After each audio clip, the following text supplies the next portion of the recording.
Hi everybody, how are you? Nice to see you. Welcome back. This is the return of Comic Zone. It's happening. The return of Comic Zone. We're back into spring market season. So I've got just finished the market up in Edmonton. That's where we got a nice look at this. Look at this pile of stuff we got here. Some good stuff. I got some folks that you've seen before, some old friends, some new friends, including some trades from some people who were just attending the market, which is really cool. But anyways, it was great. It was a really good show. It's up in Edmonton every year. This is my third year doing it, I believe. Lots of trades, good turnout. I did well enough that I felt very good about the show, which is always always nice. So yes, I'm a little rusty at the old Comic Zone, but we'll get right into it, and I think it'll be quite good. What we're gonna do is we're probably gonna split this into. I'm thinking two parts. When I see this pile, I think we can split into two.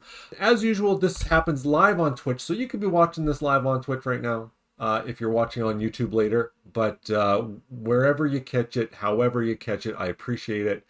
And if you're watching this on YouTube later, this does go up on YouTube where we archive all of the episodes of this. Anyways, enough of me yapping. We'll talk very quickly in the way we sometimes do, how we sometimes start these. You may have noticed this on the top already. It's time for some flagrant self-promotion. Let's start with mine. First of all, so this is the one that I did. We make these live on Twitch, by the way. If you're watching this on YouTube, I wrote and I showed the photographs, did the writing, did the artwork, did the layout, and all of that live on Twitch, as I like to do. So this is my brand new one that they actually. It was the first time showing it in Edmonton for sure. I can't remember if this was the debut of this zine anywhere. It may have been. It may have been because this was completed just after the New Year. So this is my new one that's about Banff and the Bow Valley. I had to really kind of stretch the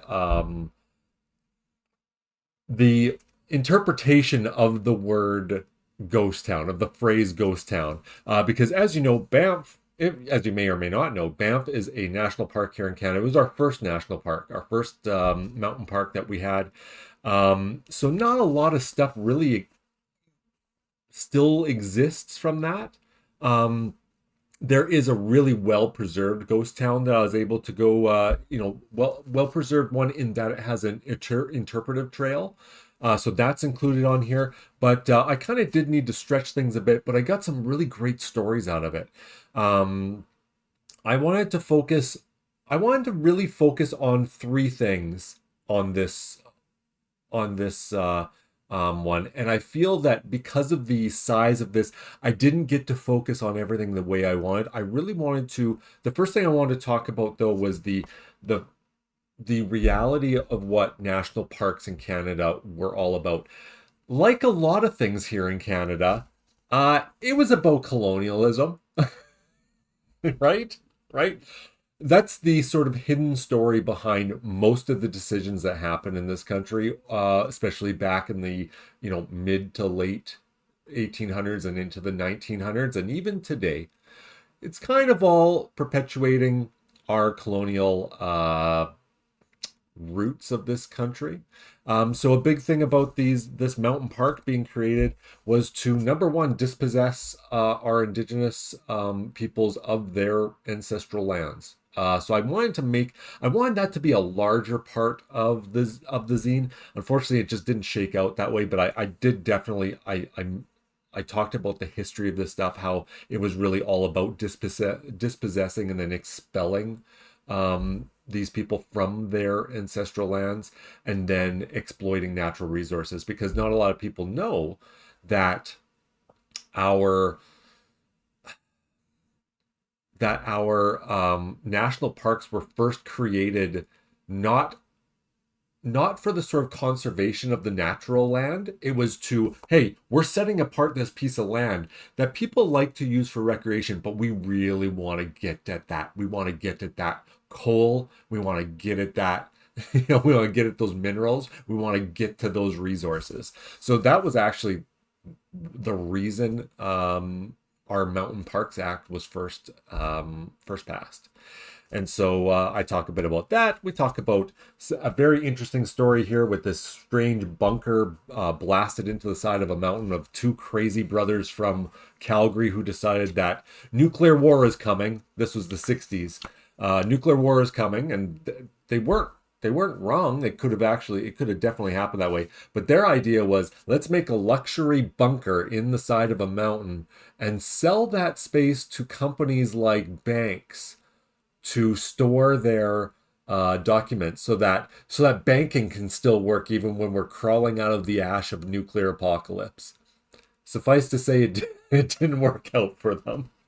We also talk in this one about, of course, the coal history. Like I said, the exploiting of natural resources, the rise and fall of those towns, because eventually we did pass here in Canada, the rules changed so that exploration for natural resources could no longer take place in our national parks. We actually the pendulum swung back that way. The balance was sort of reset. And then a big thing I really wanted to talk about, and talk about quite a bit in here, was our history of internment camps and exploiting labor from internment camps, unemployment relief camps in the 1930s, and from POW camps throughout the First and Second World War, where we not only had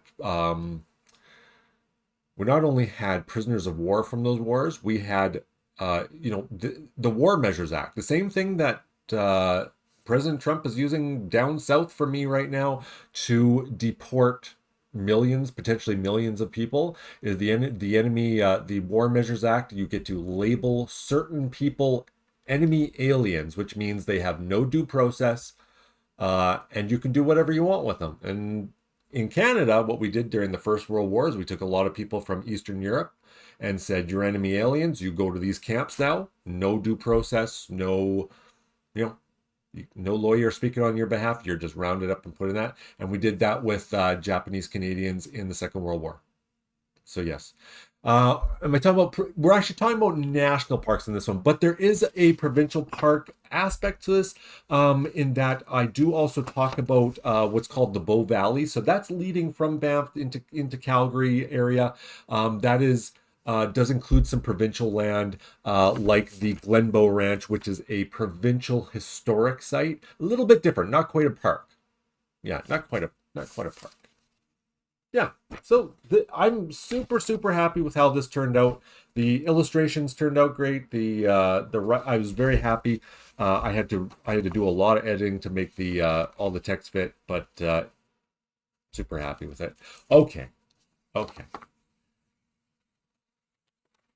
Oh, actually, Apex is funny. Funny thing about that, it's actually the other way around. It used to read State Park because everything was geared for the United States. So everything used to say, if it was a government building in Canada, it would say State Building, or if it was a park, it would say State Park. That Google just finally, after about a decade of people complaining about it because of the huge swell in our Canadian unity and pride, they finally have made that right. So actually, it doesn't say State Park anymore. So they're slowly making progress. So that's the thing I did. Okay, flagrant self-promotion is over. Now we're going to jump into talking about what we're really here for. The AGA is the Art Gallery of Alberta. It's in Edmonton, Alberta. It's it's a great organization. Full disclosure, I have an in-law who works at the AGA and does amazing friggin' work there. It's one of the most popular galleries in Edmonton. Every year they've been doing this show called the Comic and Zine Market. This year it's been added to be the Comix Zine and Books Market to sort of increase its scope a bit to more bookmakers, printmakers, and that sort of a thing. Yeah, if only 3D, if only, if only. So we're gonna start today with two really exciting pieces. Three actually, three very like I I am a big proponent. I am a big proponent in the markets I go to of talking about trades. My big thing is art is currency. The artwork that we create, as far as I'm concerned, this is money. This is cash money in my hand. So when I want to trade my art for someone else for their art, we are doing an exchange of currency basically. So I was super happy when I had a couple come up and they saw my little sign that I have that says I definitely do trades, and said, "Oh, you'll trade art?" And I said, "Yes, I trade art for art. If you'd like some of my zines, and you bring me a piece of art and I don't care what it is, I will trade for it." So they went off and they looked at the rest of the market, and then they went off and they made these art pieces for me. And it fucking blows my mind. I love it so much. I love them so much. And the wonderful thing is you should also follow them. So as always, off to my side here, you'll always notice I'm putting some people's information in there. So here are these two creators. They're both really talented. So this one here called The Lovers, and they created it that day for me. This is Poki's work. They're a recent follower here on Twitch as well, and I thank them for that. And so if you like anybody's stuff, please follow them. Let them know that you like their stuff.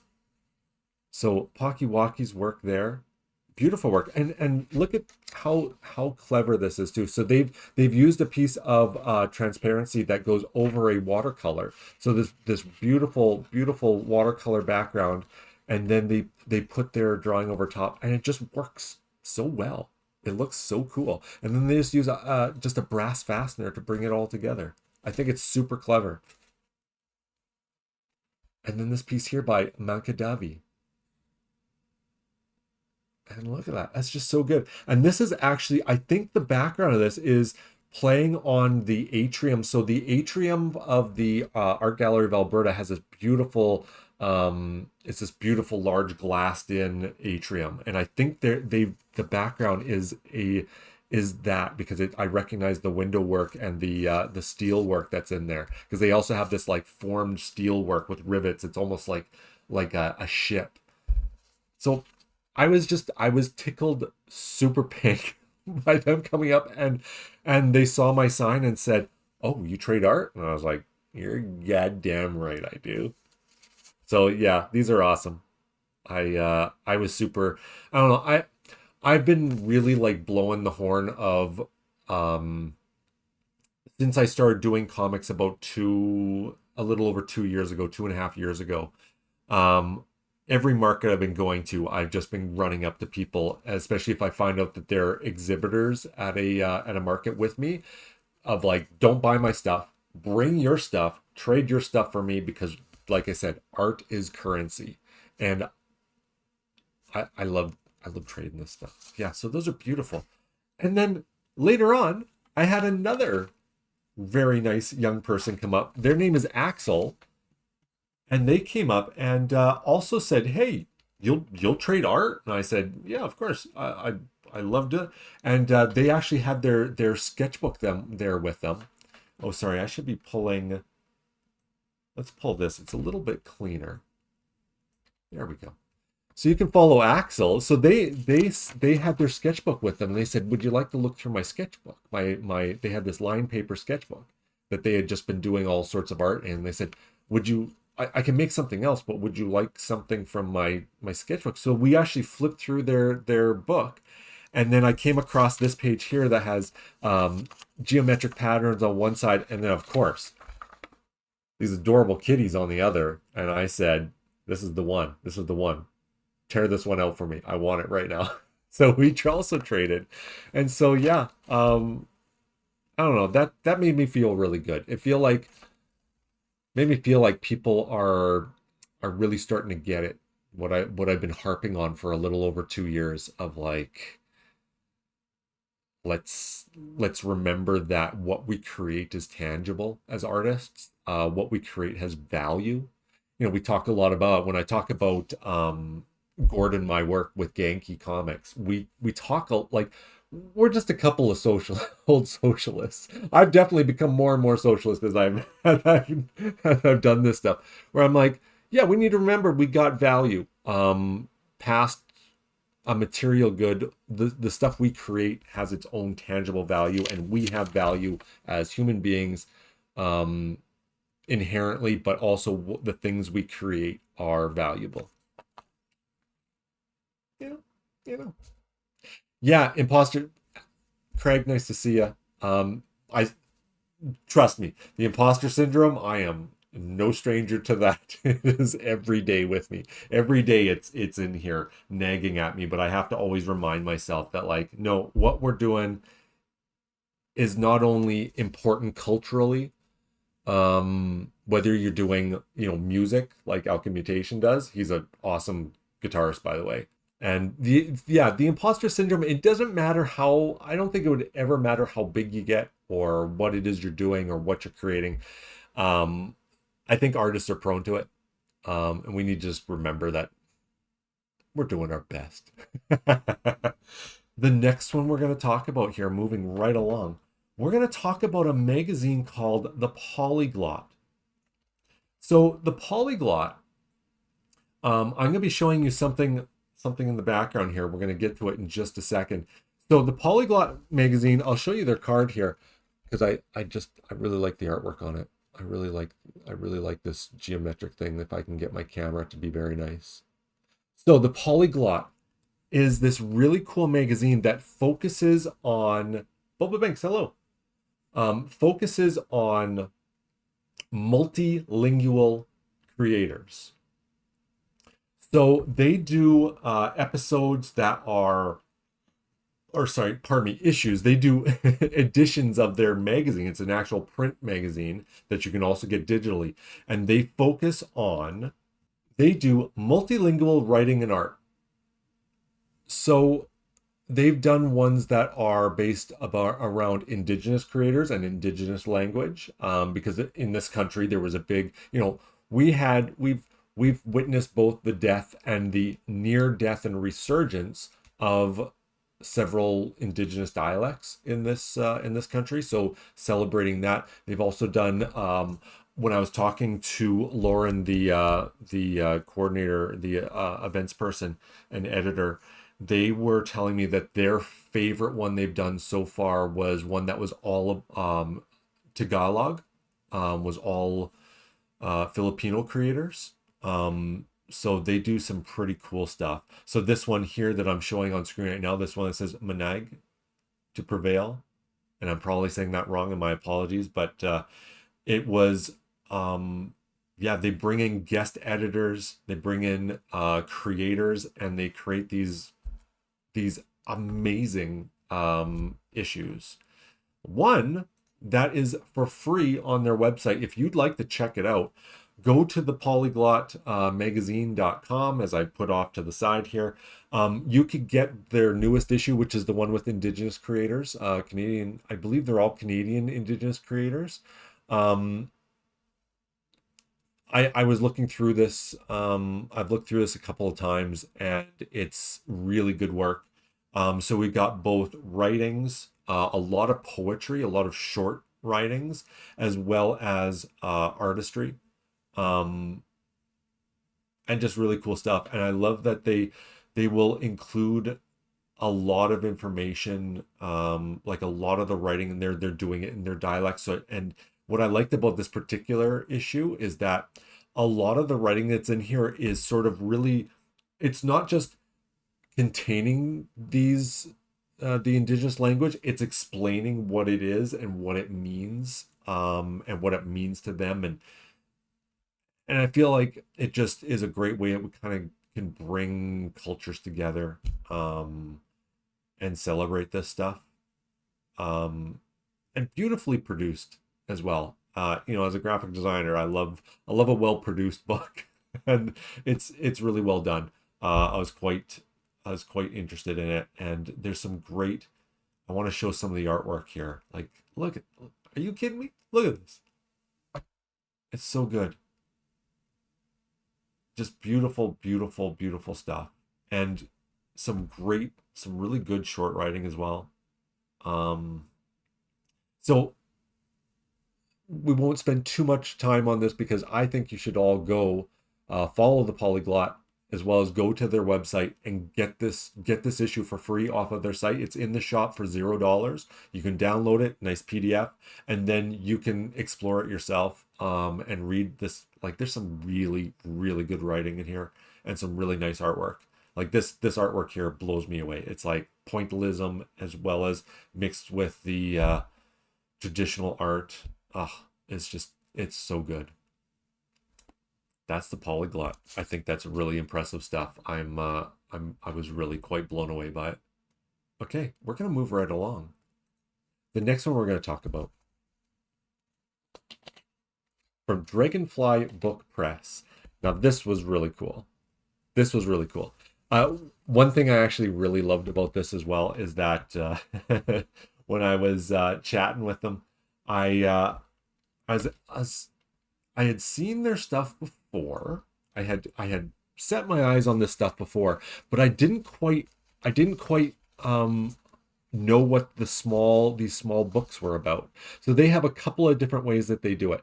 They will they're almost like upcycling stuff. So they'll find this, these beautiful this beautiful paper stock, and then they'll make either things like a small customized sketchbook that you can just be sketching in, or these ones here. What I asked them to do is I said, surprise me with a really cool set of these and drop them off at the booth. So they came by, they said, oh, I've got a really good one. It's not here. I'm going to bring it first thing tomorrow. So on the second day of the event, they came up and they handed me these ones here. So these ones I think are so cool is they're making a little sketchbook, but what they also do is they will put a set of prompts in there so that you are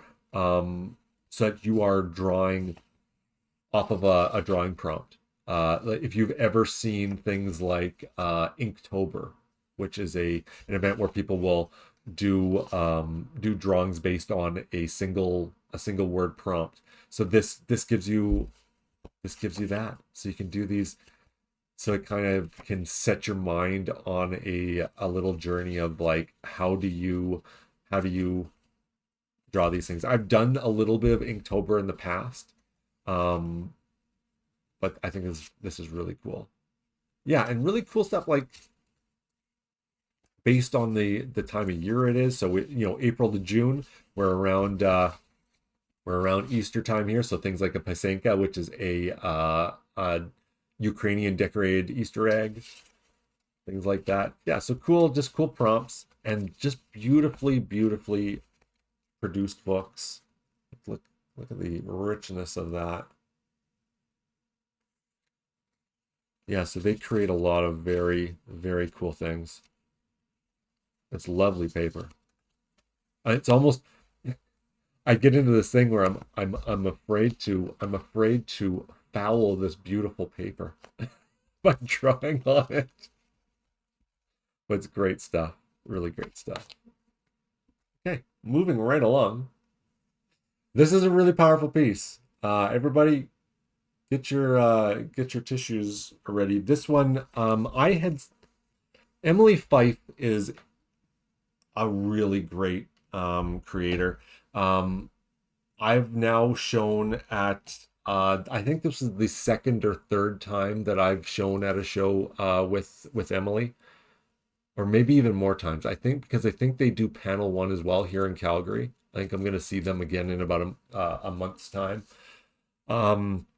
This piece, I was talking to Emily about it because she had posted this in its entirety on her Instagram, so you could check it out there as well. About losing her grandparent, and I'll tell you, we were talking about this, and I was like trying to hold it together like talking about how I read this thing, and I was like, I said, I don't even care what I have to give you. I got it. I gotta have one of these. Because it was really quite touching because it's a tribute to their grandparent.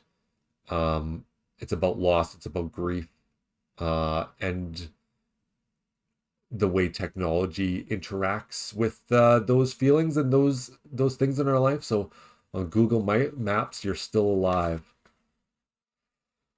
When I go down the street, I can see into the backyard where the garage door is open.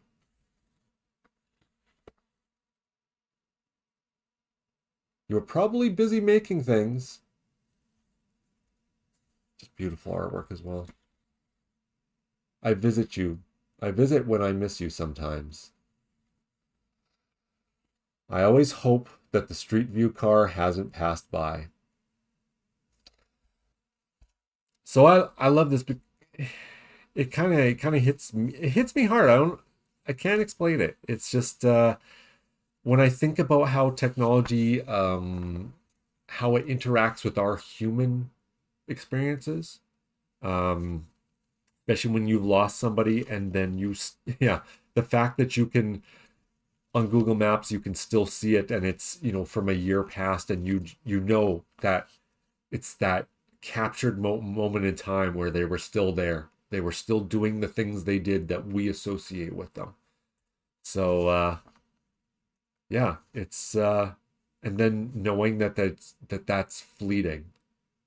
That eventually that Google Street View car will pass by again, take a new image of it, and that'll be one more part of our loss, one more part of our grieving process. So Emily Fyfe is spectacular. I've shown Emily's work before. You may remember if you watched previous episodes of this. The No Exit series, I think, is real good. Is where they talk about growing up in small town, and they take other people's stories as well as their own, and do illustrations, doing lino cut prints to go with it. And as someone who grew up in small town Saskatchewan, it definitely speaks to me a whole lot. Okay, our next one we're going to talk about. Yeah, that one definitely. Yeah, that one's a tough one. I mean, because it's grief is a universal thing that we all have to deal with in some way, for sure. Our next one we're going to talk about. This was a brand new person I hadn't met before. Kiley Fediuk from Frogsndaydreams. Very nice stuff. They call themselves an illustrator, an animator, and a wizard. They were super cool. Super cool. Really nice art too. Really well done stuff. I love this. The zine is like chock-a-block with it is so good. The Great and Grueling Doc Martin Pilgrimage. It's got peril, danger, comical antics even, and of course shoes. So Kiley's artwork is super fun.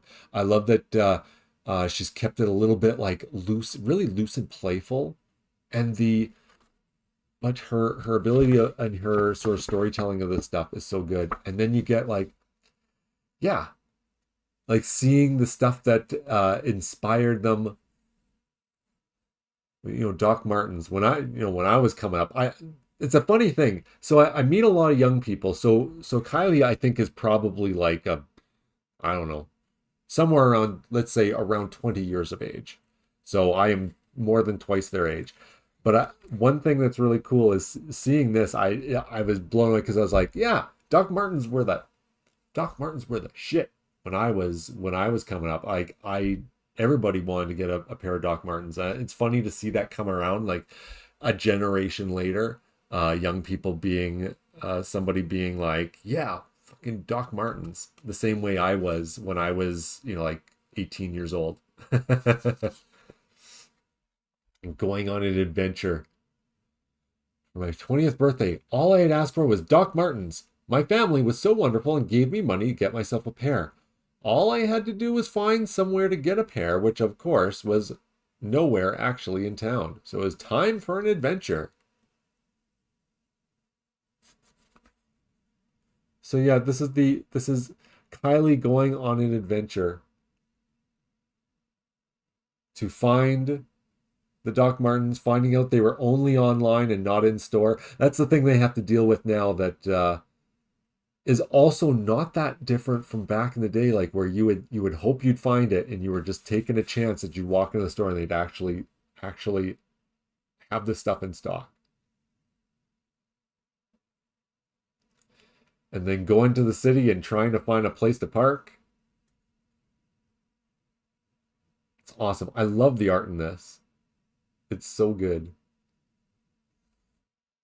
It's super, super fun. And just like, it's almost like the Herculean 7 tasks, like the 7 like the 7 trials of trying to find Doc Martens. You go to the first one and they don't have, or it's like Sinbad's Odyssey, or like the Odyssey, or like Sinbad's Travels. It's just like trying to find Doc Martens, find them out of stock, trying to find a place to park, trying to find your size, but finally, successfully finding their Doc Martens, and then having to drive through the dark to get back home. This is a heck of a zine. I like it a lot. I think it's super, super well done. And I like, it's, what I always like about the format of zines is you've got this small format and you need to work within it, but they manage to do it. Like it flows really well. And it almost like, yeah, it feels like, yeah, it feels like this great quest they went on. Pretty cool. Yeah, so that's Kylie's work. That's good stuff. That's good stuff. This one's a quick one, but a great one. This is another artist that I've shown on the channel several times before that you may or may not recognize, Jasmine Hume. You may remember one such as Spacey, where it was about them being, hey, nobody seems to understand, like, people never know how to respond when I say I'm a girl and I like science fiction stuff. And Spacey was about them showing their work, and then people were like, make it more spacey. Well, what does that mean? Make it more spacey. Spacey. Well, what does that mean? Spacey. So that was Jasmine's work. Really cool stuff. They also have some cool science fiction stuff. What they were doing during the market is they were doing these customized. It's a sketchbook, doing it with Pokemon. So I was like, oh man, because I was looking across their stuff, and of course the first thing I asked people is like, you got anything new, anything we can trade for? I really want to trade some stuff. And she said, well, I don't think I have any new zines for you. I was looking across, I was like, yeah, I've got all that stuff. But she was making these, and I was like, oh man, I would love to get one of these. Like Pokemon, I haven't interacted with personally in quite some time, but she was actually working on Charizard at the time. And I was like, I know Charizard. Charmander was my dude. Charmander was my starter Pokemon way back in 1998 when I had Pokemon Blue, maybe. So my comic creator friend and childhood and all the way till now friend Ryan, we were roommates in college, and we decided, as soon as we got the Medicine Hat, we went straight to the used stores and both got ourselves Game Boys, and then we went out to, I think, the Zellers. If you're Canadian, you know the Zellers. I think we went to Zellers and we bought Pokemon Red and Pokemon Blue, and one I think Ryan had red and I had blue, so that we'd be able to get the things and trade them. That's what we that was like our first week in college was doing that. And so yeah, Charmander was my starter one, so I thought this was awesome. And yeah, so Jasmine did this up for me. Very nice work. I love it. I love it. Jasmine's a real treat. Jasmine's work is awesome. Please check it out. It's really good stuff. Go to if you look here on the on my YouTube channel, you'll find all the old episodes of this stuff, and I always have the creators tagged in the descriptions, so you can find more of Jasmine's work there. Now we're going to talk about new friend. This is I believe this was, Marena is a creator that I don't think I'd shown at before, had shown in at an event. Really good stuff though. Holy shit. Marena's cool. Marena's Instagram is awesome too. Really awesome style. So this is their business card back here, and I put this pin to it that they had, the housing is a human right. I was really quite taken by Marena's work because a lot of it was very socially minded. I mean, a lot of the creators there were very socially minded, but her stuff was also like all of, lots about housing, lots about, like patriarchy and, yeah, very socially minded, really good stuff, and really stylish stuff. I love the style of everything. Housing should not be a luxury. Everyone deserves shelter. You or someone you know can easily become homeless. Show compassion, not disgust. Yeah. Marena also does some really awesome t-shirts.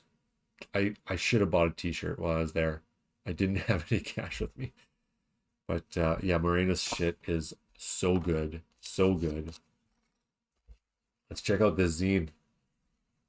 Now, I think when I was talking to Marena, she said, oh, I accidentally put my zine together backwards on this one. But I was like, that's cool. It's like a manga. If you gotta flip from right to left, that's super cool. I actually really dig it.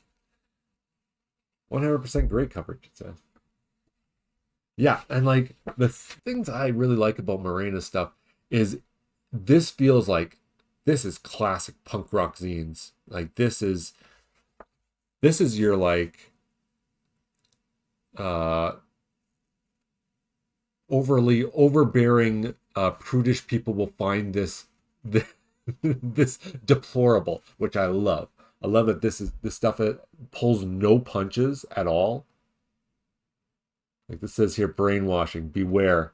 Remember in They Live, they're like brainwashed by ads. What if these are great for brainwashing, Like you could put voices in the hairdryer and gases. This is satire. Talking about those old hair dryers. Lots of socially minded stuff in here, like people taking it way too seriously about being I'll sue you for not liking my mega flag and abortion as murder signs. Yeah. Awesome shit. This is the age of terrible, tall and big men. Yeah. I don't know. Everything I saw in here was really, really good stuff. A never-ending, growing list of all the ways women try to protect themselves from men 24/7. Keys between the fingers, pepper spray, cell phone in hand ready to call someone you know or 911, self-defense classes, a rape whistle or safety alarm, taser, knife, never walking alone at night, having large, scary-looking dogs, and the more unconventional, maybe not rational ways. A taser, you can get the phone case with tasers in them. What a time to be alive, but in Canada, this is pretty illegal. A gun, nunchucks, katana, brass knuckles, a girl gang, or a bat with nails. And lastly, what do cis men do to stay safe? Nothing. Anger, punching, guns. Yeah. This will only make sense to to us here in Alberta. This is our premier, Danielle Smith, wanting to be the president's dog. That's especially big right now. Our premier is kowtowing to the United States quite a bit. Yeah, I think Marena's shit is really good. Quite rad. And this is our final one today. We're going to talk about Jack Stewardson's work with Fantom Power Press. Really cool logo. I like that. If I can make it work. Fantom Power Press. Got two pieces from them. So here's one called Little Bones, which if you are a Canadian person, you might recognize already the significance of, you might recognize that reference, Little Bones. It is based on the song by the Tragically Hip, one of the best Canadian bands. So here he is taking, and I love zines like this that take a song and then adapt it into a visual medium. So this is all of the lyrics from the song. I'm not going to sing them. I could, but I'm not going to. Maybe later. Awesome artwork. You might remember we had a piece by Kate Beck probably about a year ago that took Let It Be by the Beatles and did this. But yeah, look at this. It's really good artwork in this. Maybe at some point I'll have to do karaoke to the song and show this zine at the same time. I can do it.